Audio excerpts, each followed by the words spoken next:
All right, let's talk about Christina Rossetti's Goblin Market. You know, it's one of those poems that, for over 150 years, has just completely fascinated people. And you can see why. On the surface, it sounds like a nursery rhyme, kind of like a simple fairy tale. But when you look closer, oh, it is a maze of temptation, sacrifice, and desire. And honestly, we're still trying to figure it all out. And it all kicks off with this sound, this haunting, enchanting cry. It's the Goblin Men, and their voices are just echoing through the valley, offering these fruits that are so juicy, so exotic, they sound like they're from another planet. It's a call that's part promise, part warning, and it just gets under your skin. So that's the big question, isn't it? What are we really looking at here? Is this just a spooky story to tell kids so they don't talk to strangers? Or is Rossetti hiding something much, much deeper in these lines? A whole complex story about what it means to be human. Okay, so let's start with the plot, which seems simple enough. We've got two sisters, Laura and Lizzie, and every night they hear the call of these grotesque, animal-like goblin men who are selling the most amazing-sounding fruits you can possibly imagine. So here's how it plays out. Laura, she can't resist. She trades a piece of her own golden hair to taste the fruit, but that one taste, it's not enough. She develops this awful consuming craving. She starts to waste away.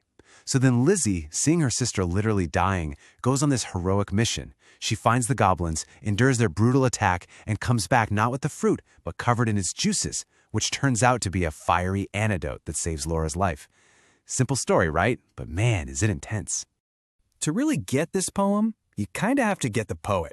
So let's peel back that first layer and take a look at Christina Rossetti herself. Because all these themes we're talking about, they weren't just ideas to her. They were very, very real. Now, check out the timing here, because this is wild. In 1859, the exact same year she writes the poem, Rossetti starts volunteering at a home for so-called fallen women, women dealing with addiction, prostitution, you name it. Then, right before the poem gets published, her own sister-in-law, the artist Elizabeth Siddal, dies from a drug overdose. All of a sudden, temptation, addiction, saving other women, this isn't just literature anymore. This is torn straight from the pages of her own life. So let's build on that and go to the next layer, because this is where the poem becomes something seriously radical for its time.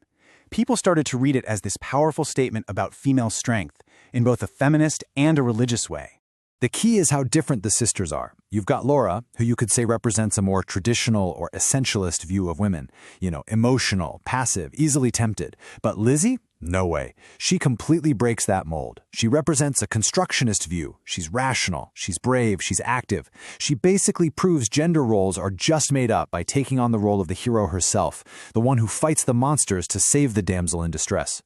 And this line right here shows you the religious side of things.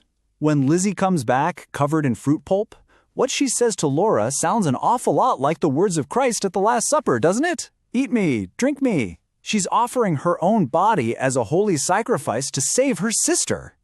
I mean, to cast a woman as a Christ figure in Victorian England, that was an incredibly bold thing to do.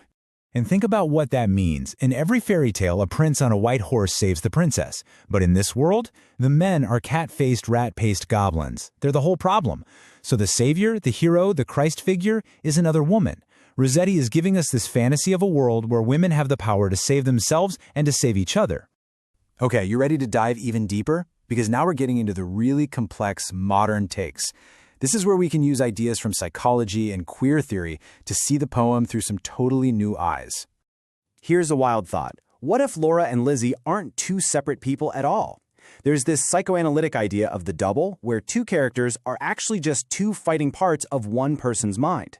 So Laura is that indulgent, pleasure-seeking side of us, and Lizzie is the disciplined, self-controlled side. The whole poem suddenly becomes one big internal battle for a single person's soul. And the fruit? Well, it's way more than just one kind of temptation. It could stand for any repressed desire.